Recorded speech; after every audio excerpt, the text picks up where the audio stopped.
హైదరాబాద్ బాలానగర్లో విషాదం చోటు చేసుకుంది. ట్రాఫిక్ పోలీసుల నిర్లక్ష్యంతో నిండు ప్రాణం పోయింది. ఈ మధ్యాహ్నం ఓ వాహనదారుడికి చలానా వేసేందుకు బైక్ను ఆపే ప్రయత్నం చేశారు. కంగారులో ఆ వ్యక్తి అదుపు తప్పి కింద పడ్డాడు. వెనుక నుంచి వస్తున్న ఆర్టీసీ బస్సు ఆ వ్యక్తి తలపై నుంచి దూసుకెళ్లింది. దీంతో అక్కడికక్కడే వ్యక్తి చనిపోయాడు. ట్రాఫిక్ పోలీసుల నిర్లక్ష్యం వల్లే నిండు ప్రాణాలు పోయాయని వాహనదారులు ఆరోపించారు. రోడ్డుపై బైఠాయించి నిరసన చేశారు. దీంతో బాలానగర్ నర్సాపూర్ వెళ్లే రహదారిలో భారీగా ట్రాఫిక్ జామ్ అయింది.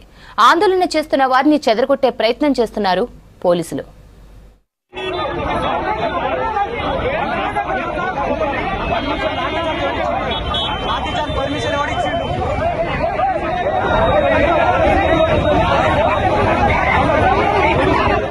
అతను ఎక్కడున్నాడో చూపించట్లేదు. అసలు ఎందుకని బ్యాడ్జీలు తప్పు లేకుండా ఎందుకని బ్యాడ్జీలు తీసి పడేయాలి?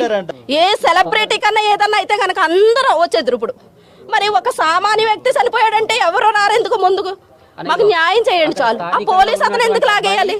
ఒక స్థానికంగా ఒక అబ్బాయి చూసాడంట. ఆ అబ్బాయి మాకు వీడియో కూడా ఇచ్చాడు. ఆ వీడియో చూడండి కావలిస్తే. ఇక్కడ ఆగకపోతే ఇంకో స్టాప్ దగ్గర పట్టుకో. నువ్వు లాగి గుంజడం వల్ల బస్ కిందికి పోయి చనిపోయాడు. ఎవరు దీనికి బాధ్యత? సంబంధిత పోలీస్ అధికారి. ఇప్పుడు వాళ్ళ కుటుంబం ఏం ఆరోపిస్తుంది? తాగి లాగేసి గుంజడం అంటారు. చనిపోయింది వీళ్ళ కుటుంబం కాబట్టి పోలీసు వాళ్ళకి అంత బాధ ఉండకపోవచ్చు. నిజంగా ఒక పోలీస్ అధికారిని సామాన్యుడు చంపితే స్పాట్ లో కస్టడీలోకి తీసుకుంటారా తీసుకోరా బ్రదర్? మీరు చెప్పండి. ఏమన్నట్టు ఇది ఎవరొచ్చా అంటే పోలీసులకు అధికారి నిజంగా తప్పు చేసిన అనుకో కోర్టులో ప్రవేశపెట్టి శిక్ష వేపి ఉరి శిక్ష వేయి. ప్రాణం పోయింది, ఎవరు దీనికి బాధ్యత? సామాన్యుడు చచ్చిపోతే ఏం మీకు బాధ్యత లేదా?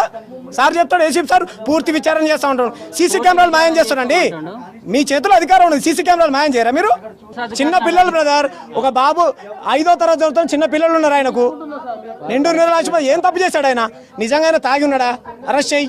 లైసెన్స్ లేదా? చట్ట ప్రకారం చర్యలు తీసుకో. ఏమన్నట్టు?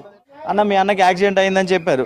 అన్న యాక్సిడెంట్ అంటే ఏంటో నార్మల్ చిన్నది అనుకున్నాను నేను, నాకు తెలియదండి. తర్వాత మళ్ళీ ఫోన్ చేసిన ఏమైందన్న అంటే అన్న ఫోన్కే చేశానండి నేను. అన్న ఫోన్కి చేస్తే అక్కడ ఒకసారి చేస్తే లిఫ్ట్ చేయలేదు, రెండోసారి చేస్తే లిఫ్ట్ చేశారు. వేరే ఎవరో వ్యక్తి లిఫ్ట్ చేశారు అన్న ఫోన్.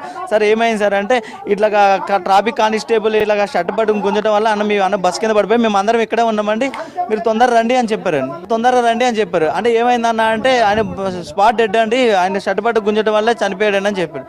అన్నకి చిన్న పిల్లలండి, పెద్దోళ్ళు కూడా చిన్న ఒక 4 years 5 years పిల్లలు ఉన్నారండి. వాళ్ళకి అసలు రోడ్డు మీద కూడా ఎప్పుడు అట్లా బయటకు రారండి, ఇంట్లోనే ఉంటారు. అన్న కార్పెంటర్ వర్క్ చేసుకుంటాడండి.